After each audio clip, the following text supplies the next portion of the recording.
Gosh, I'm trying to hold it in right now. The support's been overwhelming. Tickets for Nashville this week are nearly sold out. We are calling this the Bryson effect. I mean, with how much support we have out here, and it's just the start, that's a testament to what Live Golf is and what the Crushers are doing, what our team's doing, and what we're trying to do for Nashville and places all across the globe. So super excited for the future of Live.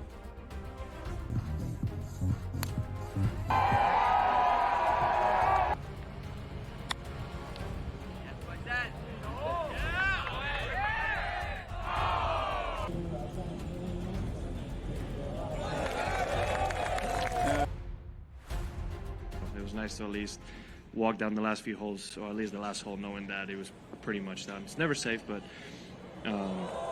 very proud of everybody, and of course Tiro. I mean, what a week to get his first win in a few years and win by 6 in an absolutely dominant performance the way he did. It was absolutely incredible, so I couldn't be happier for him.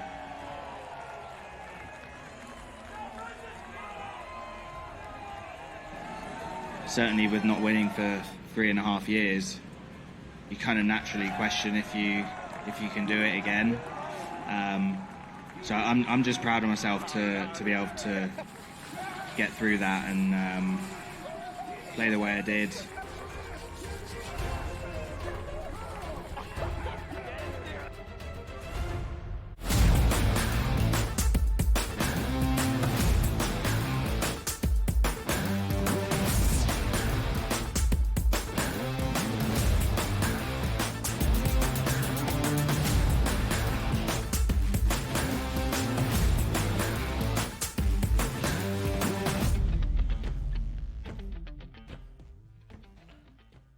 Live right here on the early line. Welcome to hour number 2 on the first day of a new week and a new month. It is Monday, July 1st, a holiday weekend on the horizon. DRS is rested and ready for a short week and then more rest for the 4th of July. Donnie, how are you going to spend it? I don't know. I'm going to spend it relaxing. Okay. By the way, yesterday I puffed out a cigar yesterday in between thunderstorms. So it is cigar season, as we know. We got a nice weekend coming up this weekend. Your boy DRS will be out of town. So it's fantastic. It's a great time. And also, again, I can't say this enough, and I might say it every single opening.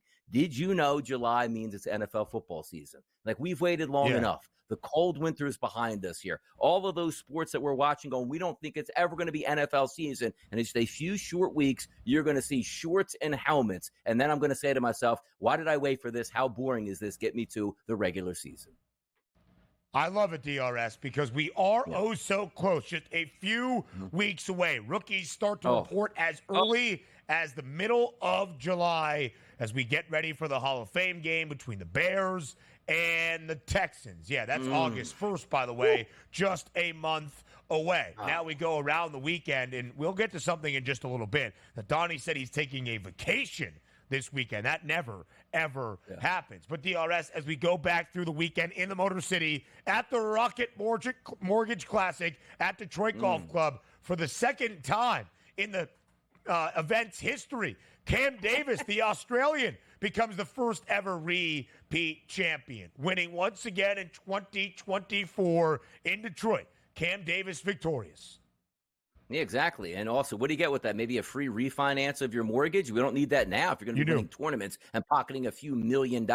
Good for him on that to see, but it wasn't an exciting field overall, but it was an exciting finish because how much do we like this? And we've all been there when we play golf. Hey, look at this. I'm going to close the guy out on the 18th green, maybe a little like one up at the final, and you 3-putt, and there goes your tournament there. So congratulations to the winner who was on the putting green getting ready for what he thought would be a playoff and was the winner right there. Anticlimactic? Maybe, but you know Cam's going to take that. Davis won the playoff in 2021 for his first victory at the Rocket Mortgage yesterday, outlasting Akshay Bhatia, who struggled on that 18th hole. Wimbledon underway. Our producer, Joe Frizo, got you set for it on Friday. Here are the favorites as of now, with play starting around 5 a.m.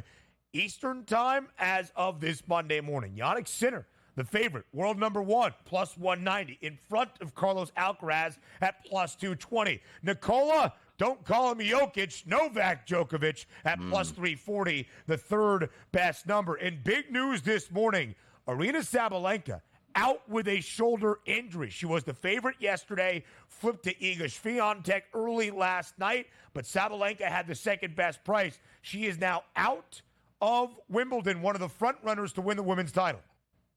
And what do we got? What, it's 2 more weeks of this? Like, how long does Wimbledon go? And by the way, shout out, like we used to call it growing up, Wimbledon, Tin, because it just sounds better. Forget about Wimbledon. Okay. That's all I got on this tennis tournament. Okay. Very good. I'll try to bring a little bit more. Yannick Sinner, the red-headed Italian, was the winner at the Australian Open, looking for his second Grand Slam victory of this year. World number 1. Carlos Alcaraz, the defending champ. He outlasted Novak Djokovic, who was nearly unbeatable at Wimbledon. 7 titles, 24 Grand Slams, the most ever, man or woman, in the Open era. Iga Swiatek, despite her dominance on clay, has never gone past the quarterfinal round at Wimbledon at the All-England Club. Alina Rybakina, plus 550. And Corey or Coco Gauff, a 7-1 number. Friezo, how was that for a tennis breakdown? Let's hear it.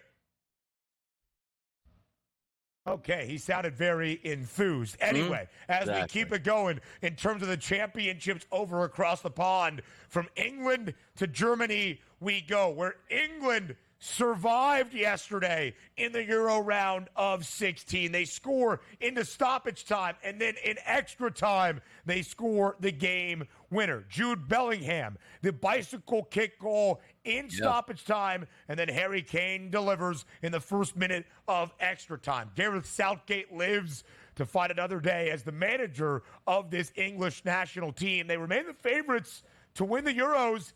Is it coming home at a plus 290 number? It might be. And by the way, you watch some of these tournaments on the outside looking in, right? Because the Copas, the Americas are in there, and obviously in the Euros, probably a better brand of soccer. But don't you sometimes get outside of your bets? Like if you bet England, of course you're going to watch, you're going to cheer, you want them to win in advance at that point. But if you're not rooting for England or betting for them, it's kind of fun to watch because it feels like the anger and the avalanche of anger that would have come down if they would have lost that game to Slovakia yesterday. That would have been interesting to watch. But boy, oh boy, you want to wait to the very final minutes. And I say this again, Ben. I don't know. I think you were here last year for my rant on this.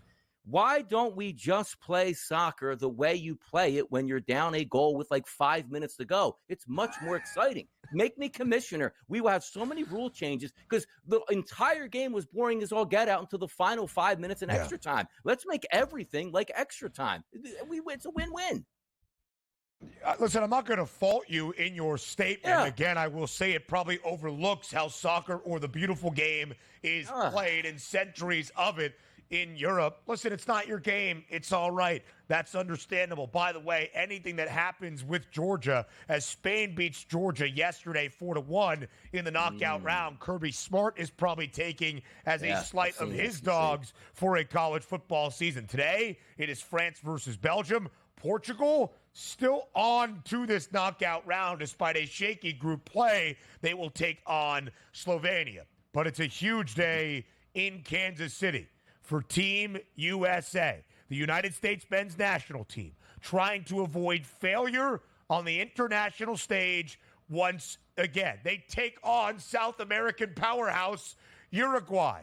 We're pretty much, here are the scenarios where the U.S. will advance into the knockout round because it's a battle for that second spot with Panama. If the U.S. wins, Panama can draw or lose the United States on. If the U.S. draws, they need a Panama loss. And Panama is a favorite at minus 160 in the 90-minute money line, which makes it even much more difficult or a stronger side for Panama against Bolivia. DRS, it is an anxious day for the Americans who need to beat Uruguay pretty much outright in Kansas City.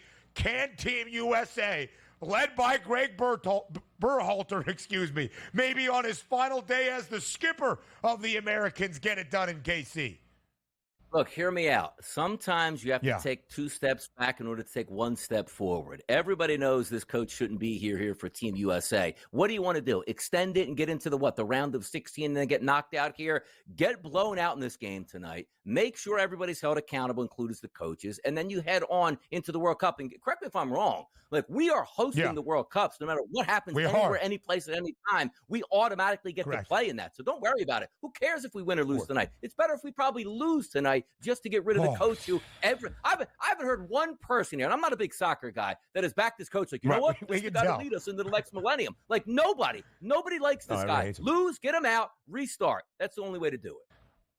Listen, I wasn't here Friday morning after a tumultuous day for this country on Thursday night in many different avenues. But Greg Berhalter, one of the most hated guys in all of the United States at this moment, unless they pull off a stunner. You saw the prices. The U.S., a very, very slight favorite at plus 155 in front of Uruguay at plus 190. That's the 90-minute match bet. Plus 220 the time. All of these odds pretty much to say it is going to be decided by a hair tonight in Kansas City, where temperatures are supposed to be in the mid-90s, humidity and heat index close to triple digits. It's going to be tough. Timothy Weah, no red cards in the first 20 minutes of action. Pretty pleased. And then Panama again at minus 160. Are we at Arrowhead tonight? Where are we at? Yeah, I think so, right? No? I thought we were at Arrowhead. Look, if we're not big enough to play at Arrowhead as a U.S. soccer, just end the soccer. Okay, we don't need it anymore. We don't need it. Listen to him. Greg.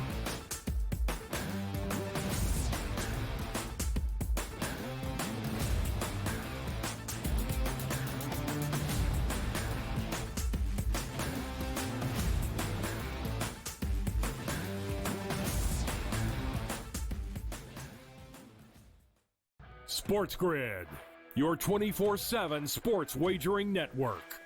Fantasy sports today. Can he be a guy that's really useful in your fantasy rotation? I think the answer is yes. Game time decisions. I'm going to lose the bet because he's injured again. Betting above the rim. He's got a broke J. That's all there is to it. He's got no confidence in that jump shot. My thing you've always heard me say on the network is you're either winning or you're rebuilding. In-game live all access. Wondering when that was going to happen, and the answer is it just did. The bigger guy will have the advantage.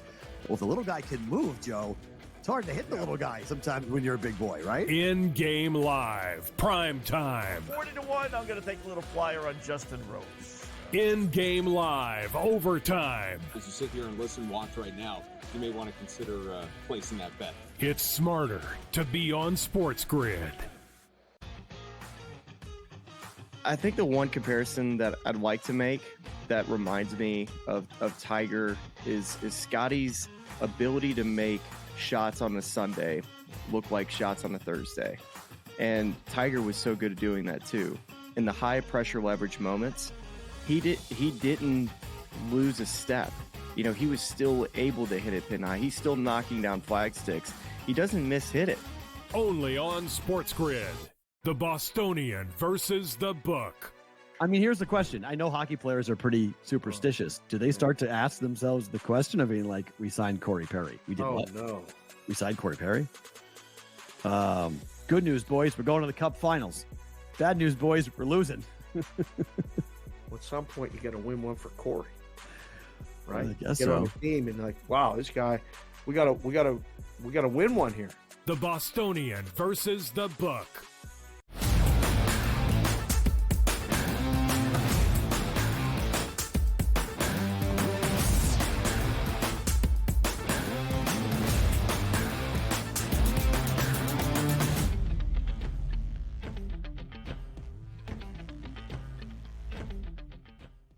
A day that we have feared, potentially, a day that maybe we have looked forward to for the last few years. Conference realignment, the big boogeyman in college athletics, is now official. As of today, July 1st, 2024. Oklahoma and Texas, now members of the Southeastern Conference. In their wake in the Big 12, we officially welcome Arizona, Arizona State, Colorado, and Utah. The new West Coast newcomers to the Big 10 do not officially join the conference until August 2nd, 2024, but it is still conference realignment in a big way. And the Atlantic Coast Conference, no longer just the Atlantic Coast. How about the Pacific Coast in Northern California? Cal and Stanford, now officially member institutions of the ACC, along with the heart of Texas and Dallas, that being SMU. And the Pac-12 is no longer. The Pac-2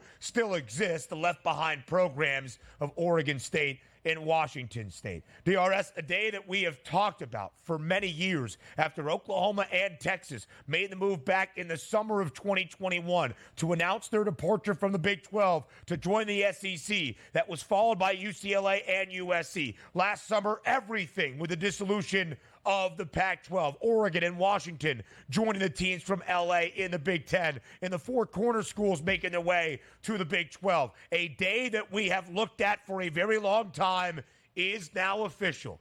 College sports, as we know it, forever altered on July 1st, 2024. And there are some pros, but way more cons that are coming away from this. The pros are the Pac-12 is gone. Hooray, celebration, hallelujah, the worst conference in the history of sports here has gone away. We love that. But having said that, we love to have, the East Coast, West Coast bias, the North versus the South, and we're losing that. And it is a shame at that point because there were regional rivalries that you love to see. And I can't stand the one thing that has to go away next is the Rose Bowl, but that's maybe for another show at this point. But there was something about the Big Ten matching up against the Pac-12 in the Rose Bowl, even if it cost those two teams a national championship because the rest of the bowl season went along. That is what it is. But that was still tradition. It gets harder and harder, Ben, for years and years and years. You could just name a team and know exactly what their conference is going to be in and who they actually played. Now you take a look at the Big Ten, which I think is hilarious at this point. Like, honestly, guy, why is it the Big Ten with 18 teams in it? Why is it the Big 18? The Big 12? Why is it the Big 16? Like, isn't it just common sense at this point? Like, I have no idea why that still happens here. So I'm getting hung up on things that aren't even on the field at this point, which make no sense. Right. Now, granted, pretty soon the Big Ten will probably have 36 teams. And then it'll go away as just the Big Ten is only one conference and includes every team in college football. We're heading down that path. You have to get used to it. Football, though, by the way, this could have been disastrous. Let's just say if we were still in a four-man playoff or the BCS era, I would be screaming from the top of the hills here. But I got to tell you guys this one thing. College football season next year is going to be absolutely phenomenal. All the talk, the conjecture of all these added playoff teams with more meaningful football, it's going to be so much fun to watch. So even though I say to myself right now, I can't stand alignment and change everything up. Get rid of every conference. You just give me an expanded playoff. It's a win-win for the people out there, Ben, including myself.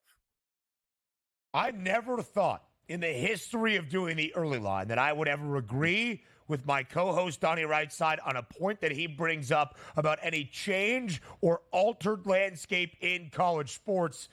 And yet here we are. See, folks, you can adapt. You can make evolutions. You can learn that change brings a positive benefit as well because it is new and it will take an adjustment period. And oftentimes change can be a little bit scary. But Donnie is correct. Sure, we miss some of the pageantry and the tradition that we associate with our favorite college conference or what we have known for decades in collegiate athletics. But with change comes benefit as well, and that is the expanded college football playoff to 12 teams starting in 2024. There are many sweeping changes that over these summer months we will break down for you here on the early line to get you ready for the college football campaign that starts on August 24th in 2024. Conference realignment being one of the big ones. Of course, the expanded field of 12 schools now reaching the college football playoff. And DRS, the reason they keep these names in the conferences at the moment, although we've got the reports of the All-State Big 12 or whatever that's going to look like in probably just a year or so, as you always look for that bottom line to increase, and college football being the main driving economic engine, That's why you have the changes that we do. But you've heard of branding. It's why when the morning after, myself and you on the early line came together to form a new morning show, they're like, well, DRS is bringing in the big bucks. Let's keep it TEL. Let's stay with the early line. True. No, it makes a lot of sense at that point. Also, we're at a point in college football madness where it is about the almighty dollar. So I don't mind. Like, as soon as we, I don't want to see, like, the Michigan Wolverines, helmet go away for a Visa sign. Like, we don't want to see that on the helmet. But we have to understand the time and change. You have to give and take some. Like, for me, college kids shouldn't be paid. It should be on the sanctity of the sport here. Just forget about all that. We are in a much better place in college football, even though you have the transfer portal. Again, it's a give or take on both sides here. If you just give us more meaningful football at the end of the season, and I say this out to the people who I don't know where they came to this agreement on, where it's like, well, now that you have an expanded college football playoff, it's going to be watered down and the regular season doesn't matter. Are you kidding me? It used to be back. Were you having any fun, like me being a Miami Hurricane fan, losing opening day to Florida State? Like, season's over at this point. You play, like, imagine if we did that in the NFL. Like, if the Chiefs get upset on opening night, can't win the Super Bowl. Are you nuts, man? Put more fan bases in more big games late in the season with chances to get to the playoffs. Who is going to hate on that? Only the idiot would hate on that, Ben. I think it's a poor argument, because if your argument was it legitimizes the regular season because of how important each and every game was, the end of the 4-team era last year, the 10th and final year, just got rid of that completely, because Florida State won every single game in the regular season and its conference championship game, and it ended up meaning nothing, where the regular season has its drawbacks as well. To Donnie's point, the games that we love in non-conference play that are often seen as college football playoff games in years past now still have that legitimacy and relevancy, excuse my misspeak there, and they still present an opportunity that if you lose, your season is not done, and you can build up once again to keep going the entirety of the year. It's a beautiful time in college football, albeit a new one. Major League Baseball markets next.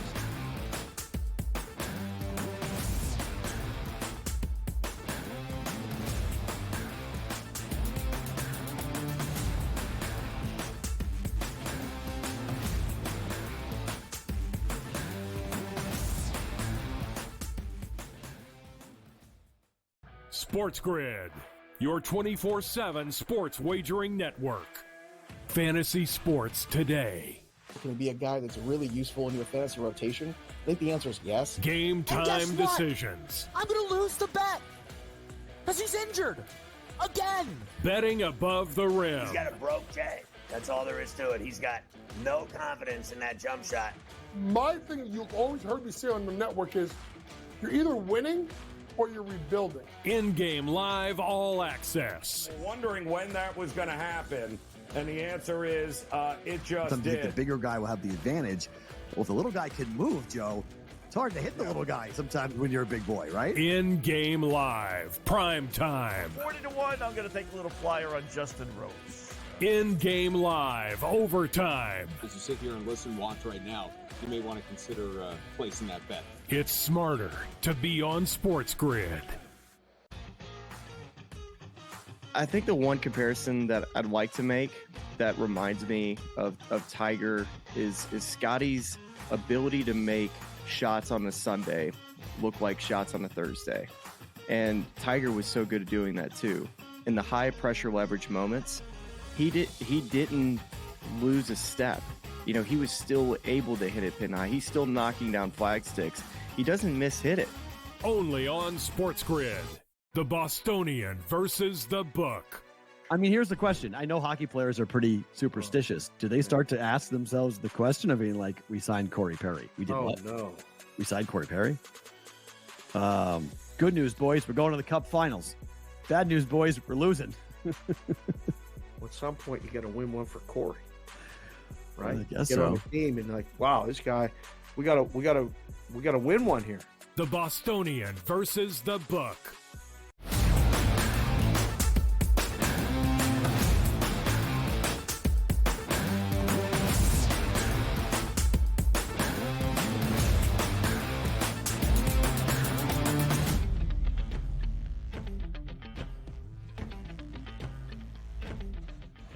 It is July. It is the dog days of summer and really the stretch of the Major League Baseball season that starts to separate the pretenders from the contenders in what we will have by the end of this month, the MLB trade deadline. And before we get there, in just about a week and a half, it's the Major League Baseball All-Star break with the Home Run Derby, the All-Star Game, the Midsummer Classic, which really allows us an opportunity to reset and look at the long 162-game season that we have around the Big. So let's start by going pennant to pennant. American League first, NL in our next segment. DRS atop the American League right now, it's the New York Yankees from a pennant price perspective at 2-1, $1.80 in front of the Baltimore Orioles. Both teams play in the same division. Really a toss-up right now. They share that top spot. One fewer win for Baltimore, but also one fewer loss. 53-31, 54-32 for New York.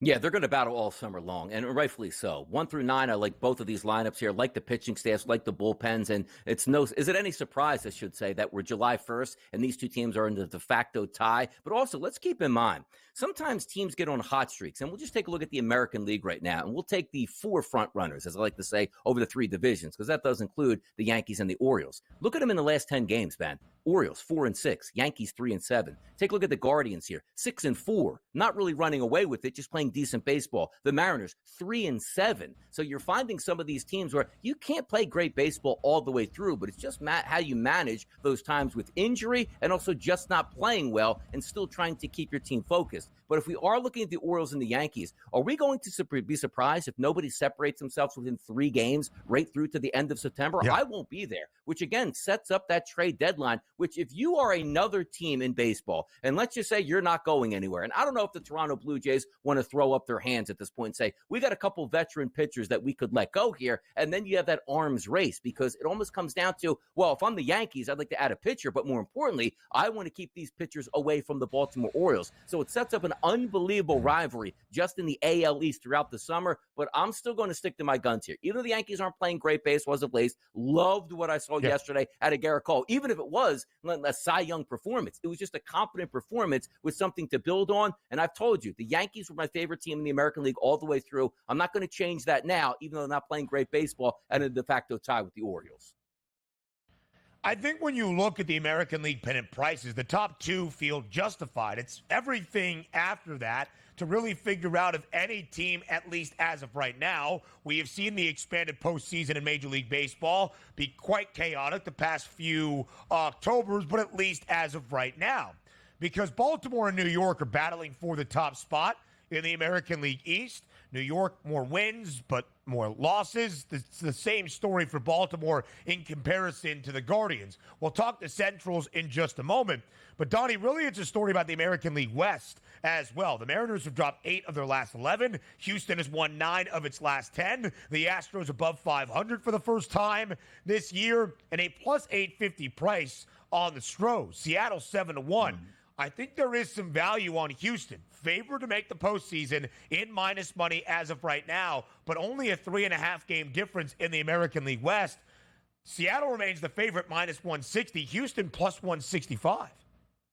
It's crazy. It really is. And I know the running joke of the past couple of weeks is you stick that fork in the Astros. Here they are, winners of 9 of their past 10 games. They still have a quality lineup overall. I don't think they have a great pitching staff, but this was supposed to be the Mariners saying, we don't have to play 700 baseball all the way to hold off the Astros for a multi-time World Series champion winning organization. We just thought they had to play average baseball, not go 3-7 in their last 10 games and really leaking oil to coincide with the Houston Astros playing really good baseball at this time. I still think the Mariners, honestly, are the best team in that division. And it's not because I love their lineup. They can get the timely hitting here. I think their starting pitching is the best in that division overall. And I think they have a quality bullpen. And they play in an environment that's more of a playoff environment, where it's like, hey, we're going to outscore you 7-6 in the playoffs. Like, no, they play home games up at T-Mobile in Seattle. That's really a pitcher's ballpark. I just need them to get out of their own way. And yes, their front office, wake up at this point, because you're losing steam. I still understand they have a 3.5 game lead. This should be a 13.5 game lead, to be honest, right now, Ben, for the Mariners. They really let it get away from them. There are 6 teams right now at a shorter than 10-1 price in the American League. There's only 3 in the National League. And there's still that tier of 2, despite the overall optimistic odds outlook on Atlanta. The Dodgers and the Phillies separated by less than $1, plus 155 for LA, plus 250 for Philly. There seems to be that clear tier of 2, that distinction at the top of the pennant prices in the NL. Around the association with our coach James Young up next.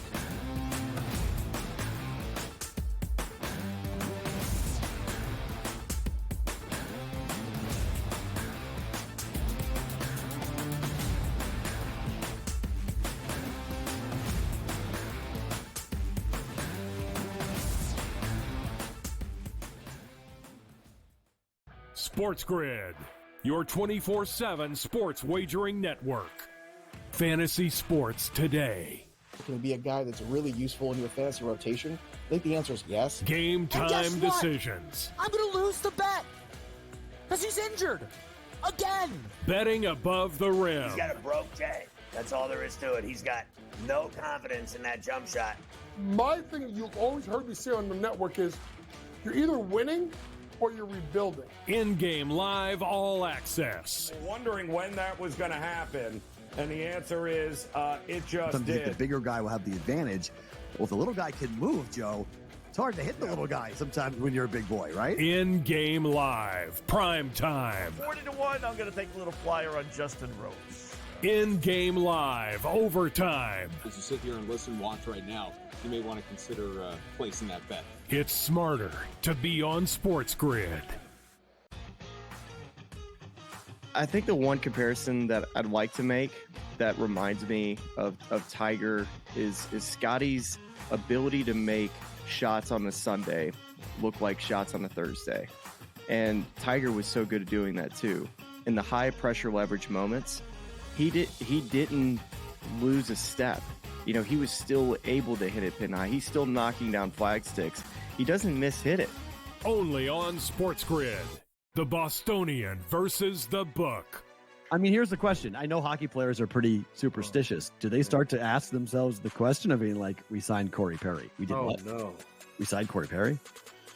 Good news, boys. We're going to the Cup Finals. Bad news, boys. We're losing. At some point, you got to win one for Corey, right? I guess Get on so. the team and like, wow, this guy, we gotta win one here. The Bostonian versus the book.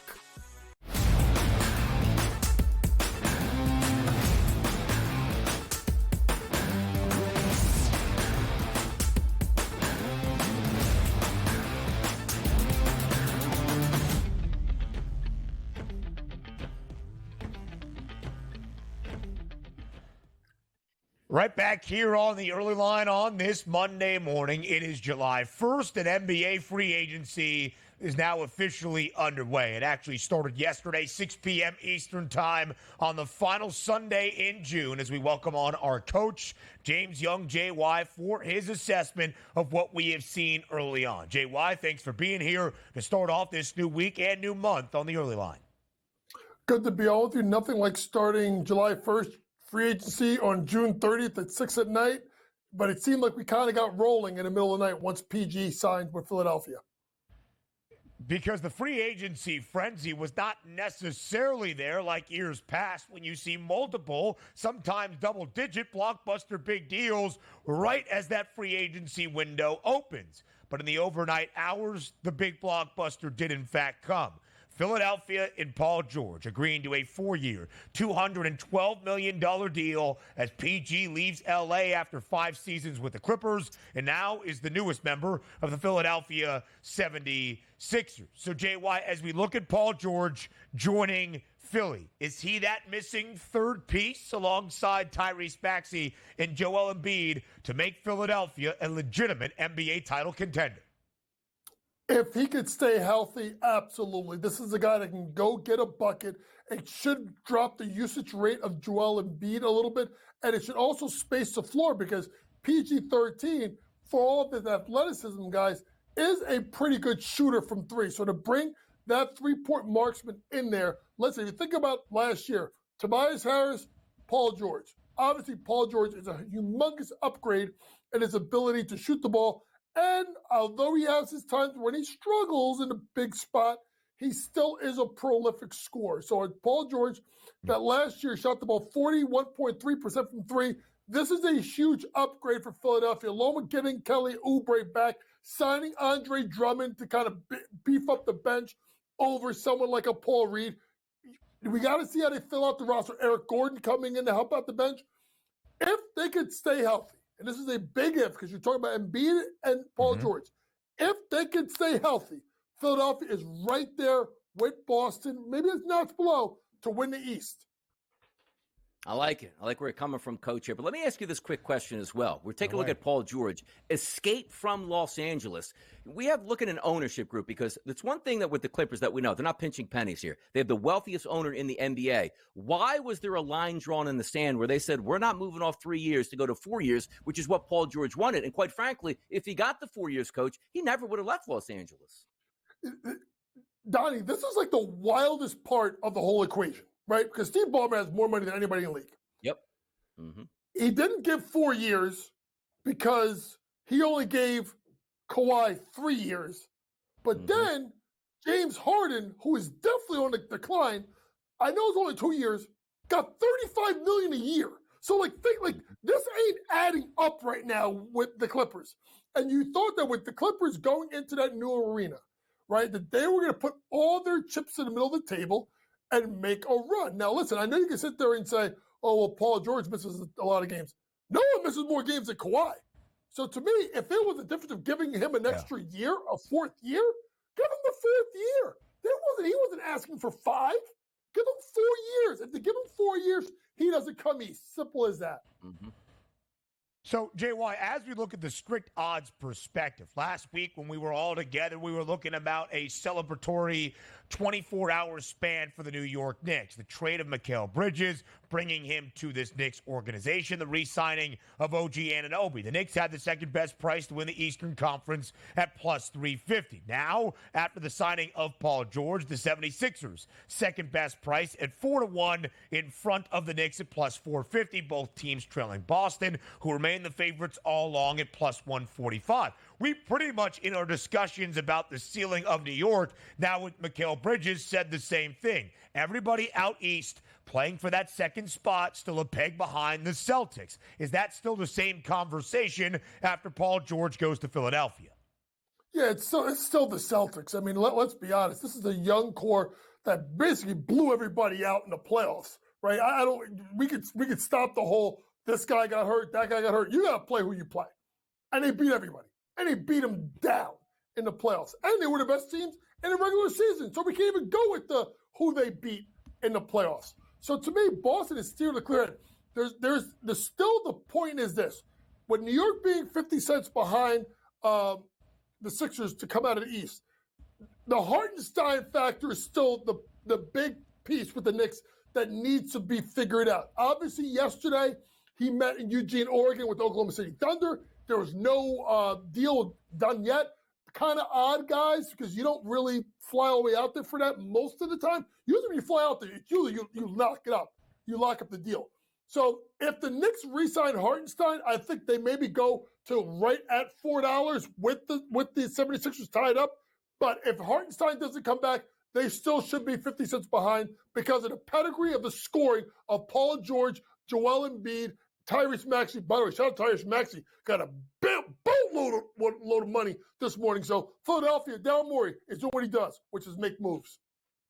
Yeah, it looks like making it a little bit tougher here on the Celtics next year. The Knicks made some move. The Sixers did. We're waiting to see what the Milwaukee Bucks do. So certainly maybe not that cakewalk that we might have perceived to be for the Boston Celtics this past year. End of an era, Coach, out on the West Coast. Now, we just talked about the Clippers. Let's flip it a little bit upstate there and take a look at the Golden State Warriors. Klay Thompson has been a fixture, multi-time All-Star, multi-time champion, and certainly a Hall of Famer when it's all said and done. He's going to be on the move. Number one, do you like this move for Golden State moving on from Klay Thompson? And number two, where does Klay Thompson go? Well, it's honestly about where what they can get in return, because obviously what's going to happen now is you're going to see some kind of sign and trade. I think Klay had to go. I think he took it. He wasn't really happy, guys, when they put him to the bench last year. It kind of signaled that this is kind of the start of the breakup. Now, what's interesting with Klay is the fact that some of the suitors you thought could have went in aren't going to get him. Philadelphia, they went with Paul George, right? We'll get to obviously KCP going to Orlando. That's another spot, right? So now you start looking around. Well, where's their fit? Two teams out west that want to try to do sign and trades. First, the Lakers. LeBron James has gone on record as saying, I will take a pay cut in order to facilitate some kind of move. So maybe a sign and trade with the Lakers. Or do they go to Dallas? I think Dallas is probably more interesting of a move. It would be weird how they really do the starting lineup because either P.J. Washington or Derrick Jones Jr. goes to the bench because Clay ain't coming off the bench there. So to me, that's the interesting part. The thing you have to look at with Dallas or with the Lakers is, especially Dallas, they may have to add a third team to the mix to try and make the salaries work, to push money out or take money back.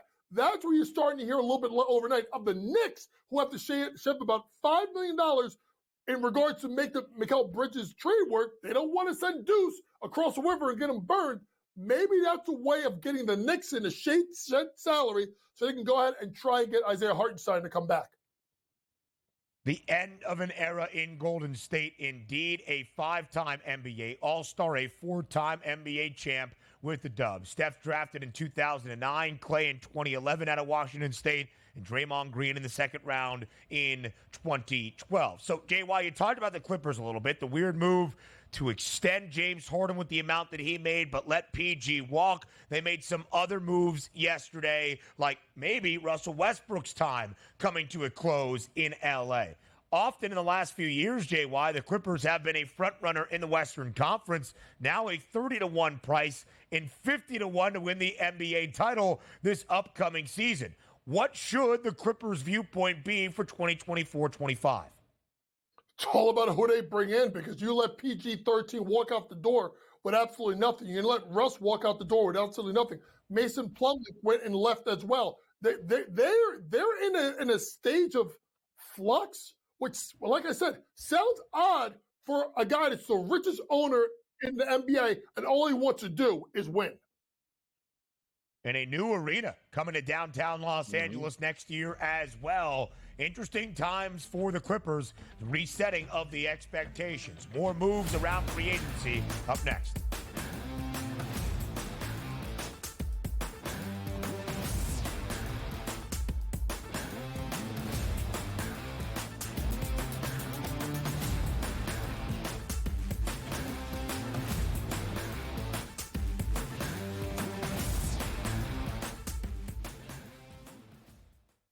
SportsGrid, your 24/7 sports wagering network.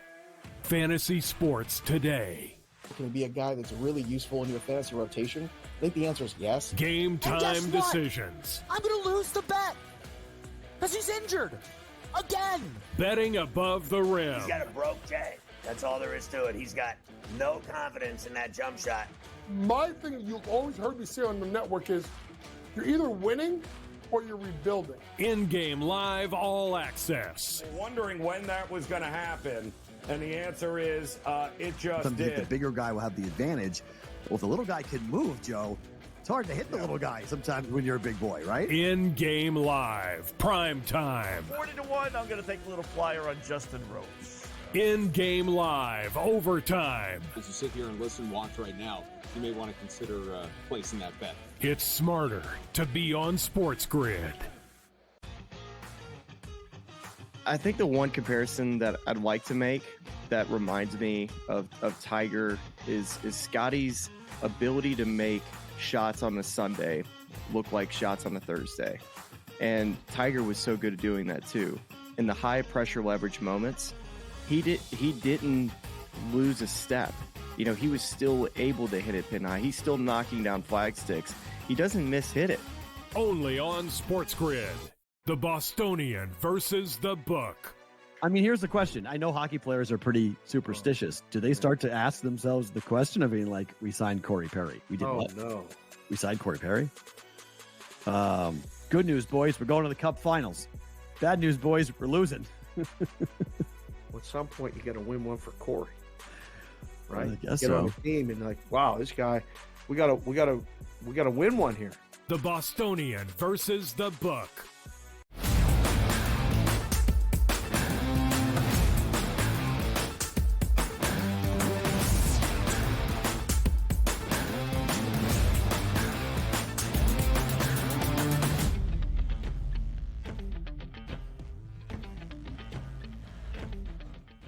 Live right here on the early line on this Monday, we go around the association and NBA free agency. Donnie, Ben, and our coach JY for a second consecutive segment. So JY, we hit on the big moves in our first segment together. Now some of those smaller moves, yet intriguing, around the NBA yesterday. After only 1 year in Golden State, Chris Paul waived by the Warriors. Now he's headed to San Antonio to provide that veteran presence for one of the youngest teams in the association. Year 20 on the horizon. What does the point guard bring to the Spurs? Hopefully they're hoping for some kind of leadership, almost kind of the way that he was kind of brought into Oklahoma City a while back to try and lead that young crew. Obviously Chris Paul is doesn't have a lot of miles left on the tires, but that shouldn't affect the brain and the ability to work and kind of work with a guy like Stephen Castle, to work with Vassell, kind of get Wemby, to get to that next step. To me, this is almost like getting a player coach on the floor, a guy that should be able to help build up the team. And at this point in his career, Ben should be very comfortable coming off the bench. If he still thinks he's going to start, I think that's wild because Castle should get the bulk of the minutes. But this is a good mentor, I would say, for the young rookie out of UConn to have, and Chris Paul. If we are taking a look at some other those notable NBA free agents that go around, we were very impressed last year with the way the Orlando Magic played. But the one thing down the stretch, boy, they really could use another scorer here, Coach. You take a look at KCP, 3 years, $66 million to the Magic. I think that is a great move for the Orlando Magic to sort of help them take that next step with a veteran scorer. Yeah, I mean, listen, at the end of the day, this is a pretty good defender as well. So to have that backcourt of KCP and Jalen Suggs, guys, that's going to be one of the better defensive backcourts in the NBA. But you said it best. This team, Orlando, was god-awful from shooting the ball from three. They needed someone that had a 40% clip because of the fact that, yes, Wagner can shoot the ball, but he can put it to – he's more of a drive and pull-up game. Obviously, Banchero's expanded his game. He needs driving lanes. Guys, you can't drive the ball in the NBA if you don't have guys that can space the floor. KCP is that perfect floor spacer as a two, but like I said, it also gives you that defensive tenacity and that toughness and leadership that a young Magic team is going to need if they want to take the next step, i.e. get to the second round of the playoffs. So when we look at the odds in the Eastern Conference, we have often discussed the shuffling at the top between who has that second or third best price. It was the Knicks last week, I should say. Now it's the 76ers after the signing of Paul George. There are 4 teams in the Eastern Conference at plus 650 or shorter, including the Bucks and the Celtics as the favorites at plus 145. In fact, there's 4 teams at 10-1 or shorter, 15-1 or shorter than 20-1. A large drop-off from Milwaukee to where Orlando finds itself at 20-1 alongside a couple of other teams, including the Miami Heat and the Cleveland Cavaliers, who no longer have J.B. Bickerstaff as the head coach. It's Kenny Atkinson, as J.B. Bickerstaff now has a new job as well. He's in the Motor City with the Detroit Pistons. He was fired this offseason by the Cavs after a second-round exit for Cleveland. And, of course, Monty Williams dismissed earlier this offseason by the Pistons despite the historic payday just about a year ago. Was it a good hire in the Motor City to land J.B. Bickerstaff? If you talk about just to kind of build this team up, I was thinking about it. I think so, because when he got to Cleveland in 2021, they were 22-50. They went to 44-30, and if you remember, Ben, they were playing really good basketball. Then they got into the play-in tournament. If I'm not mistaken, they were the 7th seed. They lost to Brooklyn, then they lost to someone else, and they got knocked out. So to me, if you look at, can he build a young roster up? Yes. Can he have learned from his mistakes of being a 2-time head coach? Remember, he was in Memphis for, I think, about 2.5, 3 years as well. Maybe, yeah. So maybe we're looking at a situation where this guy on his third job, also he was with Houston for a little bit, for 1 year. Maybe this is like he's learned his lesson, but he's good with young guys. It's getting him over the hump in the playoffs seems to be J.B. Bickerstaff's problem. It can't be any worse than Monty Williams. And it only could go up in Detroit if certain players like Jaden Ivey, Cade Cunningham, so on and so forth, Jalen Duren, Thompson, these kids got to take the step up. Yeah, taking that step up also means getting a big contract, as we see Cade Cunningham getting that extension here. We'll see where they go. New rudder here, or should I say new rudder for the ship with a head coach. And now you take a look at your young superstar player cashing in on big tickets. Now the elevation of, okay, you're a good young player. Now you're paid to be a superstar. Can you lead our team out of the doldrums? Which leads us into the next thing. Eventually, what do you want to do in Detroit? Win a championship in the NBA. Let's take a look at the top 6 here in the odds market at the FanDuel Sportsbook. Celtics, Nuggets, Sixers, Thunder, Knicks, and Timberwolves. Before we, value each and every one of these teams, how do we feel about the movers and the shakers over the past week, Coach, which basically were the Philadelphia 76ers and the New York Knicks of where they sit now? Well, obviously, they're the movers and the shakers of who they've brought in, but both rosters got to still fill it out to see what happens. I want to see what happens with Denver. I think losing KCP was a lot bigger than people think. I know they want to have Christian Brown kind of go into the starting lineup. I don't know if he's ready for that job yet, so I'm a little concerned. When you look at teams down the line with Milwaukee, what are they going to do? Ben and I did the draft, and when they took A.J. Johnson in the first round, both of our heads started spinning like, wait, what? Like, this is a team that's trying to compete now, and you're going to get a guy that's a developmental player? So it's interesting to see. Minnesota's got some moves to make. I love what they did at the draft. I think they're intriguing. Maybe I overvalue him. I think they need Kyle Anderson back. I think he fortifies that second unit. He's another defender, kind of does things the right way. But guys, Oklahoma City, if they get Hartenstein, and they could protect Chet Holmgren at the 4, and those kids take a leap. Wiggins re-signed today. Isaiah Joe re-signed today. That team could be the team that could come out of the West. Already the number 1 overall seed in the Western Conference a season ago. One of their deficiencies was on the glass. Welcome Isaiah Hartenstein if they can get the deal done. They flew out to Eugene yesterday to meet with him up there in the Northwest. You look at those NBA title odds, there are 7 teams at a 10-to-1 price or shorter. The Celtics, half of everybody else and then some, to win a second consecutive NBA championship. $5 added on to the Bucks, and then double the numbers to get to the Lakers and everybody else in the NBA. I love looking at those tiers from the odds perspectives early on. WNBA recaps next.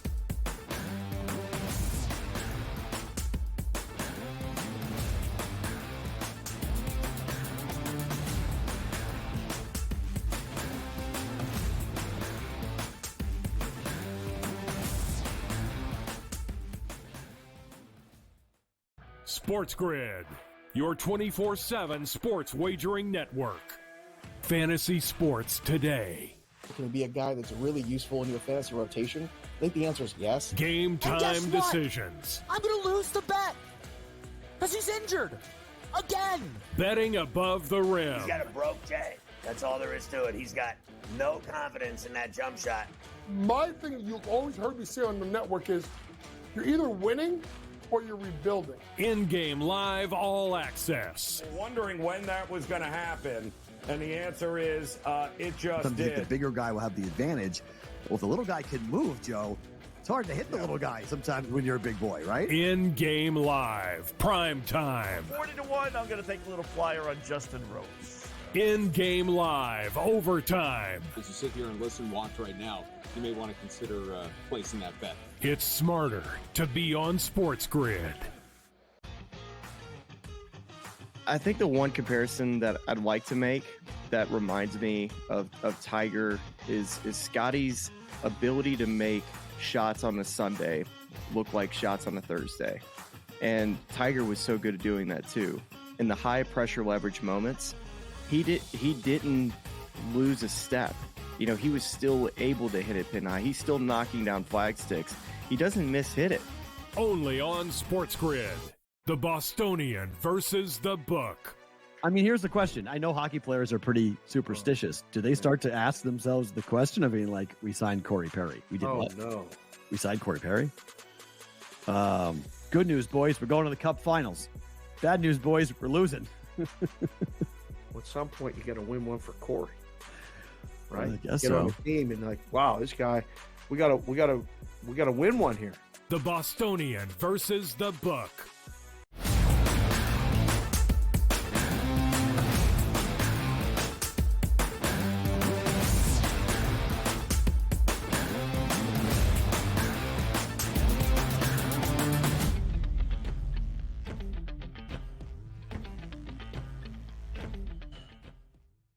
A triple header of action yesterday around the W. Some more games on Saturday as well here in July now in this summer of the WNBA. It was the first matchup yesterday, JY, in Phoenix between Indiana's Caitlin Clark and the veteran, the star for the Mercury, Diana Taurasi. First matchup in their W careers, of course, after Taurasi infamously, if you will, during a simulcast around the Final Four of the NCAA Women's Tournament, kind of insinuated that Caitlin Clark would have had a learning period and some growing pains in the WNBA. So much has happened after Taurasi's comments that doesn't even seem that bad, or it doesn't even feel like it was in recent memory. But for the first time, they match up on the hardwood. And Indiana gets the better of Phoenix on the road as the Fever continue to win basketball games after that adjustment period in the W. 88-82 outright on the road in Phoenix,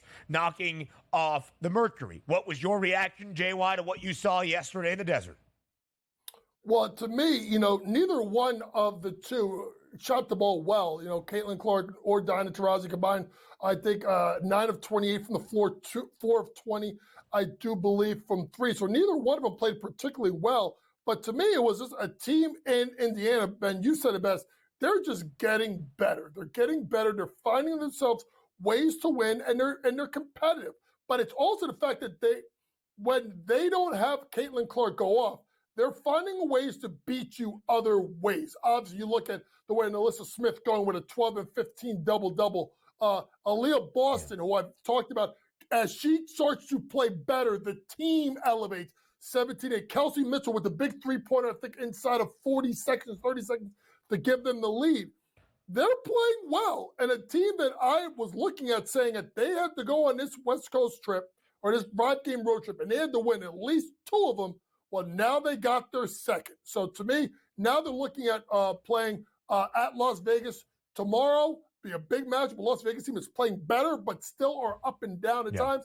And then home New York. Then their schedule lightens up a little bit before they get ready for the Olympic break on the 17th. They're playing better, but it's more team cohesive basketball that they don't have to rely on Caitlin Clark, Ben, to score, rebound, and get assists. If she doesn't score, other players can pick up the slack. Take a look at the game yesterday. Caitlin Clark, 15 points, 12 assists, and 9 rebounds. 1 rebound short of a triple-double. But also yesterday, one of those other rookies from this great rookie class, Angel Reese, got another double-double. So now we want to take a look at that market for Rookie of the Year here in the WNBA, which does have Caitlin Clark at a minus 600 price and Angel Reese at a plus 400 price. A late free throw yesterday allowed that double-double streak to continue here, Coach. Yes, it was looking like she was not going to get it, a game that they were playing well early on, and Minnesota came back and won by 8. So when you look at the market for the Rookie of the Year, it's still Caitlin Clark's to lose unless something happens. Listen, Angel Reese, the only chance she has, guys, and the only reason why she's short in the odds is because of the double-double streak. Like, she's got to keep chopping away at this and hope that Caitlin Clark stumbles. I don't see that happening, guys. Caitlin Clark is still going to be Rookie of the Year unless she gets hurt, to be honest with you. All compliments to Angel Reese. What she has done is absolutely historic in the WNBA, but Caitlin Clark also putting up historic numbers. 1 rebound shy of becoming the first ever WNBA rookie to record a triple-double. There's only been 36 individual triple-doubles in a game in WNBA league history. That shows how rare that feat almost was. JY, you mentioned the Aces, who are playing better basketball since the return of their point guard in Chelsea Gray. She's been on the floor for 4 games. The Aces have won all 4. The New York Liberty, a victory yesterday. Breanna Stewart, the fastest ever in WNBA history to a certain point threshold. When you look at how the WNBA is playing out and you compare it to the title odds, only a 25-cent gap between the Aces and the Liberty. Is it still a tier of 2 in the W? No, Ben, I'm going to say no, because I think Minnesota is widely still being disrespected at 7-1 odds. Remember, folks, they have 2 wins over the Liberty. They beat them down in Minneapolis early in the year, and then they went to Barclays and won the Commissioner's Cup final by, I think, 6 points on the road. I think it was like 89-83 or 91-85, something like that.